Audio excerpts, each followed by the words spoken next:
Hello friends, स्वागत है आप सभी का फिर से हमारे चैनल आर्क पॉइंट पे। जो अपना टॉपिक साइंस में चल रहा था वो इलेक्ट्रिक करंट यानी कि विद्युत धारा के चल रहा था ऊपर। विद्युत धारा जो इलेक्ट्रिक करंट अपन पढ़ रहे थे, जो अपन ने पिछले वीडियो में टॉपिक कवर किए थे वो मैंने आपको जैसे कि शक्ति वगैरह हो गई बता दिया था। अपने घरों में यूनिट जो आती है, जो घरों में यूनिट आती है मीटर में, उसके बारे में बता दिया था। तो आज का जो हमारा टॉपिक होगा वह होगा एक तो विद्युत धारा का चुंबकीय प्रभाव और चुंबकीय क्षेत्र की दिशा।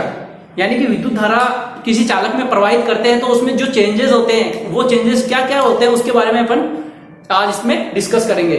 तो देखते हैं अपन, पहला अपना जो टॉपिक है विद्युत धारा का चुंबकीय प्रभाव।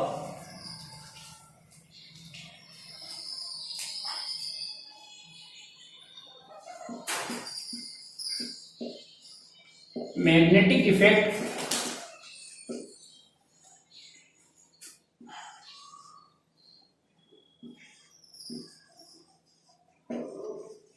ठीक है। अब इसमें क्या होता है, इसमें एक एक्सपेरिमेंट किया था। किसने किया था? एक साइंटिस्ट थे ओरस्टेड, शायद सन एग्जैक्ट 1820 के करीबन उन्होंने 1820 में ओरस्टेड ने एक एक्सपेरिमेंट किया। उस एक्सपेरिमेंट के थ्रू उन्होंने 3 रिजल्ट निकाले। कितने रिजल्ट निकाले? 3 रिजल्ट।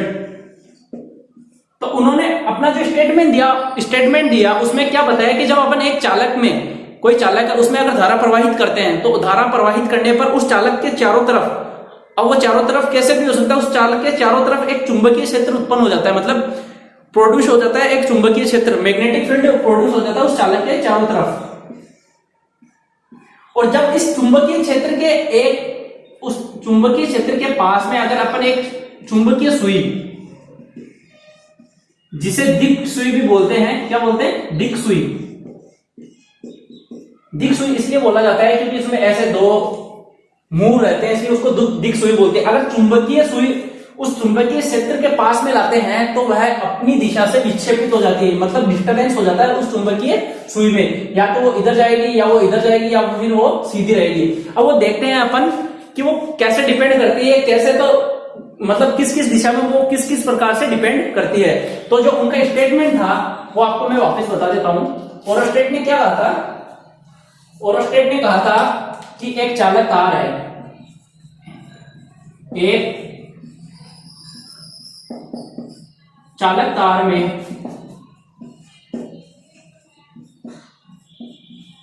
विद्युत धारा प्रवाहित करने पर उस चालक के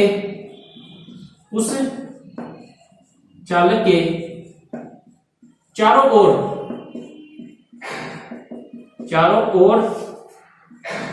चुंबकीय क्षेत्र, मैग्नेटिक फील्ड उत्पन्न हो जाता है,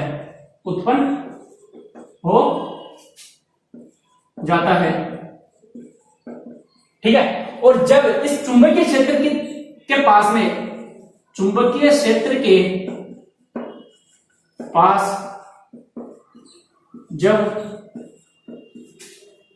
चुंबकीय सुई, यानी कि जो सुई बनी हुई है वो भी चुंबक से बनी हुई है, चुंबकीय सुई को लाने पर वह अपनी दिशा से विक्षेपित हो जाती है। विक्षेपित का अपन लिख सकते हैं, यानी कि डिस्टर्ब हो जाती है। यही ओरस्टेड ने अपना स्टेटमेंट दिया था। अब इस स्टेटमेंट को अपन डायग्राम के रूप में समझेंगे कि वो स्टेटमेंट एक्चुअल में था क्या। अब डायग्राम के थ्रू उन्होंने, मैंने बताया कितने रिजल्ट निकाले थे उन्होंने निकाले थे 3 रिजल्ट। अब तीनों रिजल्ट के अपन डायग्राम बनाएंगे। ये जो मैंने सारी रामायण लिखी है वो डायग्राम के थ्रू आपको अच्छे से समझ में आएगी। तभी तो मैंने कहा है जब भी डेफिनेशन लिखो तो उसको फॉर्मूले के अकॉर्डिंग मैंने निकालना सिखा दिया, और जो भी अपनी जो रामायण लिखनी है उसको अपन डायग्राम से सीखेंगे। तो देखते हैं अपन डायग्राम से क्या होता है।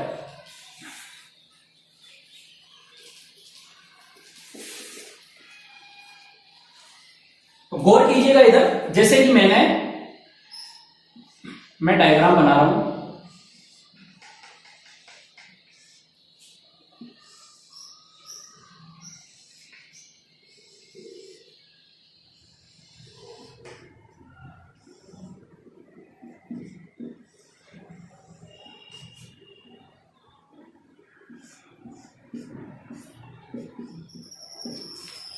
ठीक है, अब पहली बात तो ये देखना, ये पहला डायग्राम हो गया। मैं तीनों डायग्राम बना देता हूं, एक साथ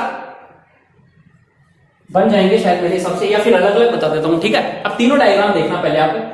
पहला ये है कि इसमें पहले ये बताओ कि इसमें विद्युत धारा प्रवाहित हो रही है कि नहीं हो रही है। ऑब्वियसली सी बात है नहीं हो रही है, क्योंकि स्विच ऑफ है। अभी मैंने आपको सिंबल्स में बताया था ना, ये स्विच ऑन हो गया, ये अपना क्या हो गया, धारा नियंत्रक। ठीक है, अब होने को तो ये कंप्लीटली चालक है, लेकिन मान लो कि ये इससे ज्यादा चालक है। जैसे कि अगर ये तांबे का हो गया तो मैंने मान लिया ये चालक है जो है चांदी का। ठीक है, अब मैंने इसमें पहला पॉइंट है जो अपना पहला रिजल्ट निकल के आएगा, वो क्या बोलता है वो देखो आप। मैंने इसके पास में चुंबकीय सुई लगा दी, ये लो सा चुंबकीय सुई लगा दी। ठीक है, जब इसमें कोई धारा प्रवाहित नहीं होगी तो ये चुंबकीय सुई है, यह अपनी दिशा से विक्षेपित नहीं होगी, क्योंकि इसके चारों तरफ कोई भी चुंबकीय क्षेत्र उत्पन्न नहीं होगा। जब धारा ही प्रवाहित नहीं होगी तो सर्किट ही कंप्लीट नहीं हो रहा। अगर सर्किट ही कंप्लीट नहीं हो रहा तो कनेक्शन पूरा कहां हुआ, आपने नहीं होना। तो यह अपना जो पहला रिजल्ट निकल के आया है क्या, कि जब धारा प्रवाहित करेंगे और उसमें अगर स्विच मतलब अगर धारा प्रवाहित नहीं होगी तो चुंबकीय सुई अपनी दिशा से विक्षेपित नहीं होगी, तो इसको क्या लिख सकते हैं, अविक्षेपित। ठीक है, यह अपना पहला रिजल्ट हो गया। ठीक है, अब जो दूसरा रिजल्ट निकल के आया वो क्या निकल के आया वो देखो आप। ये आप एक बार स्क्रीनशॉट ले लेना, अगर नीचे जगह कम पड़ती हो तो मैं दोबारा बना देता हूं इसको डायग्राम को। ये पूंजी हो गई अपनी, ये अपना धारा नियंत्रक हो गया। ठीक है, और ये है अपना चालक वही हो गया। ठीक है, RH, और ये प्लस और माइनस। ठीक है, अब क्या करेंगे, इसमें धारा प्रवाहित करेंगे। ये लो सा धारा प्रवाहित कर दी मैंने, किधर से किधर की तरफ जाएगी धारा, धारा हमेशा प्लस से माइनस की तरफ जाएगी। ये लो धारा प्रवाहित हो गई इसमें। मैंने चुंबकीय सुई को इसके पास रखा, तो जैसे ही चुंबकीय सुई को इसके पास रखेंगे तो वह चुंबकीय सुई को होना तो ऐसे चाहिए, लेकिन वो कैसे हो जाएगी, वो विक्षेपित होके ऐसे हो जाएगी। ठीक है, दिखाई दे रहा है आपको, ये विक्षेपित होके देखो अपनी दिशा से विक्षेपित हो गई है, डिस्टर्ब हो गई। पहले कैसे थी, सीधी, मतलब होना तो ऐसे चाहिए था, लेकिन वो डिस्टर्ब हो गई। कब, जब धारा इस साइड बहेगी। ठीक है, यह अपना सेकंड रिजल्ट हो गया। अब जो तीसरा रिजल्ट है वो क्या बोलता है वो भी देख लो एक बार डायग्राम और बना देता हूं मैं आपको।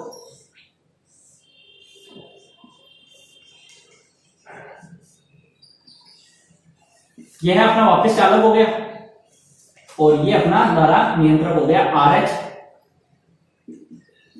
इस डायग्राम में और इस डायग्राम में कुछ डिफरेंस दिखाई दे रहा है आपको, डिफरेंस होगा तभी तो बनाया है ना। तो इसमें क्या डिफरेंस है, इसमें है कि मैंने जो धारा की दिशा है उसको विपरीत कर दिया, उसको उल्टा कर दिया, यानी कि प्लस इधर ले लिया, माइनस इधर ले लिया। अब धारा किधर से किधर बहेगी, पहले तो इधर बह रही थी, अब धारा बहेगी इधर, इस साइड। ये लो सा धारा प्रवाहित कर दी। अब लेके आएंगे चुंबकीय सुई, होनी तो कैसे चाहिए थी चुंबकीय सुई, ऐसे सीधी, लेकिन वो अपनी दिशा से विक्षेपित होके ऐसे हो जाएगी। अब इधर क्यों हो गई, क्योंकि धारा भी विपरीत हो गई। धारा विपरीत हो गई तो वह जो चुंबकीय सुई है उसकी भी स्थिति बदल जाएगी। पहले धारा इधर थी तो वो इधर विक्षेपित हो रही थी, अब धारा को दूसरी तरफ प्रवाहित किया मैंने तो वो दूसरी तरफ विक्षेपित हो जाएगी। तो आपकी जो पॉइंट बना के लिख रखे हैं वो मैंने तीनों आपको डायग्राम से समझा दिए। पहला पॉइंट हो गया कि जब धारा नहीं बहेगी, धारा ना बहने पर, और इन दोनों में जो धारा है उनको आपस में बदल दिया है। एक बार तो इधर मतलब इधर प्रवाहित करिए और एक बार उधर प्रवाहित करिए। ठीक है, तो यह अपना जो टॉपिक पहला पॉइंट हो गया, कौन सा, विद्युत धारा का चुंबकीय प्रभाव, वो मैंने आपको बता दिया। ठीक है, इसको देख लेना एक बार। और अब जो अपना सेकंड है, चुंबकीय क्षेत्र की दिशा। अब अपना पहला पॉइंट तो कंप्लीट हो चुका है, विद्युत धारा का चुंबकीय प्रभाव। अब चुंबकीय प्रभाव तो अपन ने जो उसका इफेक्ट है वो तो निकाल लिया है, लेकिन जो उसकी दिशा होगी, उसकी डायरेक्शन क्या होगी, मैंने अभी जो विक्षेपण बताया था कि वो किस अकॉर्डिंग हो रहा है वो भी तो पता होना चाहिए अपने को। ऐसे हवा में बातें करने से थोड़े ना होता है। तो अपन बात करेंगे चुंबकीय क्षेत्र की दिशा, जो उसकी डायरेक्शन है वो कैसे डिपेंड करती है। तो उसके लिए दो नियम बनाए गए हैं। चुंबकीय क्षेत्र ज्ञात करने के लिए, मतलब सॉरी, उसकी दिशा ज्ञात करने के लिए दो नियम बनाए गए हैं। उसमें से पहला नियम है अपना, वो है दक्षिणावर्त, इंग्लिश टर्म में बता दूंगा मैं, दक्षिणावर्त पेच नियम, जिसको बोलते हैं राइट हैंडेड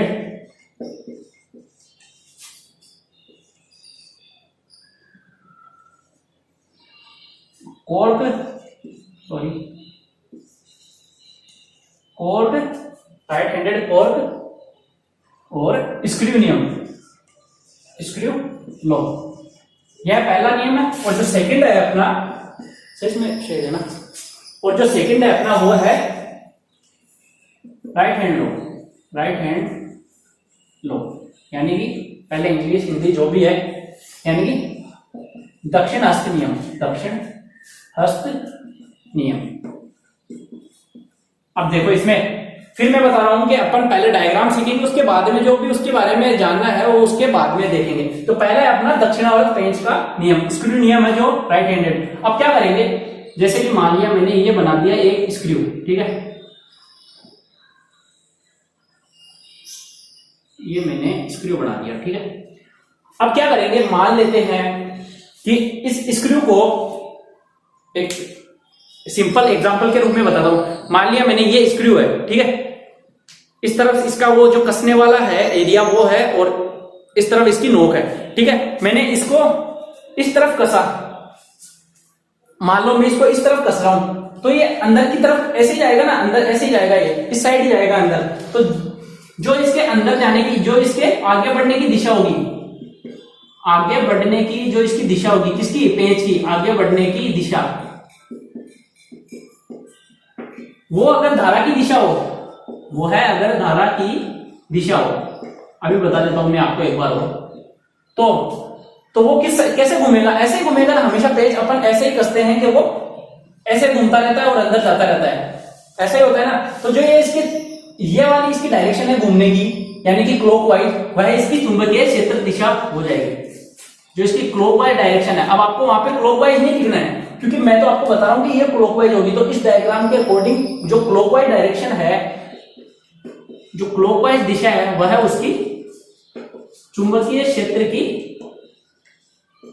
दिशा हो जाएगी, ठीक है। अब देखो वापस बता देता हूं, जैसे कि मैंने ये एक पेज लेके आया, मैं ये एक पेज है, ठीक है, और इसके नोक वाला हिस्सा पीछे की तरफ यूं मान लो, ठीक है।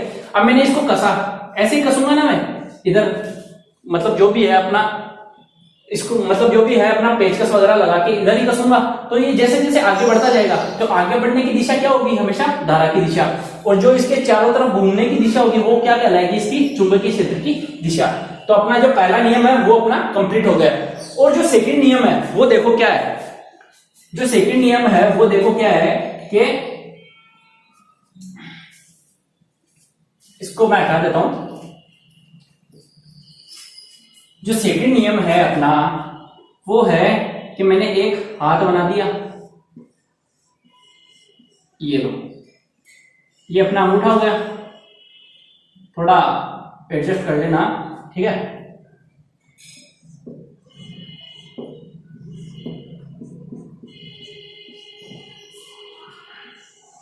ठीक है, ये मेरा चालक तार हो गया, ठीक है। अब देखो इसमें क्या है कि अगर यह अंगूठा है जो चालक धारा की दिशा को मतलब धारा की दिशा को रिप्रेजेंट कर रहा है, यह अंगूठा किस साइड जा रहा है, धारा की दिशा में, ये धारा की दिशा है अपनी, ठीक है। तो जो इसका चुंबकीय क्षेत्र होगा वो कैसे होगा, ये जो अंगुलियां देखो किस तरफ हो, अब देखो इस साइड है, यह है अपनी धारा की दिशा हो गई। जो ऐसे ये उंगलियां घूमी हुई है, ये कैसे जाएगी, ऐसे घूमेंगी ना, तो यह अपना जो चारों तरफ का क्षेत्र होगा वो क्या कहलाएगा, चुंबकीय क्षेत्र।